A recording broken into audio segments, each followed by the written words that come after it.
안녕하세요. 교통사고 전문 분인앤리의 윤태중 변호사입니다. 네, 안녕하세요. 이재훈 변호사입니다. 혹시 고속도로에서 큰 차 있잖아요. 덤프트럭 옆에서 달려본 적 있어요? 있죠. 있는데 안 무서웠어요? 무섭죠. 그 덤프트럭 옆에 달리면은 뭔가 꼬마가 된 느낌으로 잠깐 이렇게 우쌰 이러면은 위협적이죠, 사실. 굉장히 무서워. 그러니까 덤프트럭 차선에다가 잘 가시지만 그 옆에 그냥 내가 지나갈 때는 괜히 무서워가지고 빨리 가거나 막 그렇게 되더라고요. 네. 저도 그냥 빨리 앞질러 가버리거나 그냥 뒤에서 천천히 가는 선택을 하고 있습니다. 저희가 무서워할 수밖에 없는 게 덤프트럭 관련해서 사고가 발생하면 너무 피해가 크니까 그런 게 아닌가 싶어요. 또 얼마 전에 고속도로에서 덤프트럭에 있는 그 바퀴 빠진 거. 예. 떨어져가지고 옆차선에 넘어가서 버스에 부딪혀서 2분이나 사망하는 그런 또 안타까운 사고가 발생했잖아요.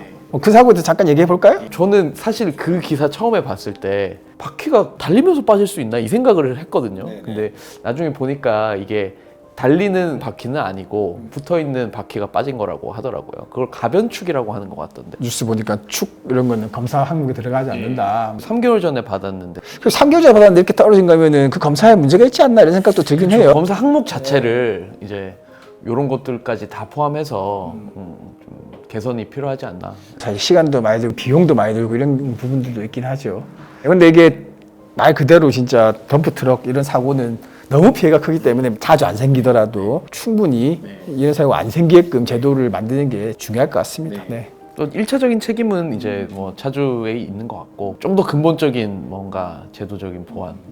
만약에 차주가 보험이 안 들어가지고 보상을 받을 수 없다. 그러면은 정기 점검한 사람들한테 책임을 물을 수도 있지 않나 이런 생각도 들기도 하고 제대로 정기 못 해가지고 이게 결국 그렇게 됐다고 또 볼 수 있으니까 한번 뭐 시도는 해볼 수 있을 것 같기는 한데. 예. 어쨌든 뭐 자력이 없으면 예. 누구에게라도 받으니까 같이 청구를 해가지고 진행할 수 있겠다는 생각이 드네요. 그러니까 정기 점검 하시는 분들도 열심히 하셔야죠. 공인 인증기관이니까. 근데 보조받기는 검사 항목이 없었다고 그러더라고요. 이 책임을 어쨌든 져야 되기 때문에 누군가는 자기 차에서 바퀴가 파졌고 사람이 사망한 사고고 최종적으로 봤을 때 이 차를 마지막으로 관리할 책임이 있는 건 역시 차주일 수밖에 없고 그 차주는 이제 운전자겠죠. 억울할 수도 있지 자기는. 왜냐하면 정기점검 열심히 받고 정부에서 하라는 대로 했는데 왜 나한테 책임이 있냐 이렇게 생각하실 수 있지만 차에 뭔가 뭐 손상으로 인해 가지고 이런 사고 발생한 거라면은 결국 차주가 책임질 수밖에 없습니다. 피해자 어떻게든 합의를 하고 이제 이런 일이 절대 생기지 않겠다라고 이제 반성하는 모습 보여야지 이제 양형적으로 도움이 되지 않을까 싶습니다. 이런 경우도 있거든.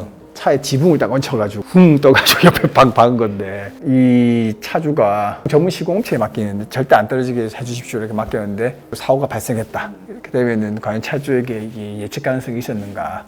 이게 적치물 같은 게 아무리 고정이 단단하게 돼 있어도 뭔가 격하게 운동을 하는 경우에 떨어질 수 있다는 거는 좀 어느 정도 예측이 되지 않나. 저는 이제 그렇게 좀 생각이 드네요. 어쨌든 그것도 결국 차주가 관리를 하고 책임을 질 수밖에 없겠네요. 요새 나온 차를 운전해 보니까 자동으로 이게 거리 조절이 되더라고요. 그러면 기술적으로 문제가 없으니까 덤프트럭 같은 경우에 그런 거를 의무적으로 장착해가지고 그것도 좋을 것 같네요. 왜냐하면 덤프트럭은 항상 그렇지만 뭐 이렇게 몇 프로는 문제가 생길 수밖에 없고 그런 걸 방지하는 게 사실 중요하거든요. 제도적으로 시스템적으로 만드는 게 그거 필요하고 제가 볼 때는 비용이 들더라도 이렇게 사망 사고를 생각하면 앞에 차랑 거리 간격이 일정 속도 이상 못 올리게 하고 운전자 한값이 멈추게 하는 그런 장치들을 제도적으로 넣으면 뭐 덤프트럭 운전자분들이 부담스러우면 나라에서 그걸 좀 지원하는 방식으로 하더라도 왜냐하면 사고 한번 나면은 피해가 너무 크니까 이게 회복이 안 되는 거잖아요. 정책적인 좀 고려가 필요할 것 같습니다.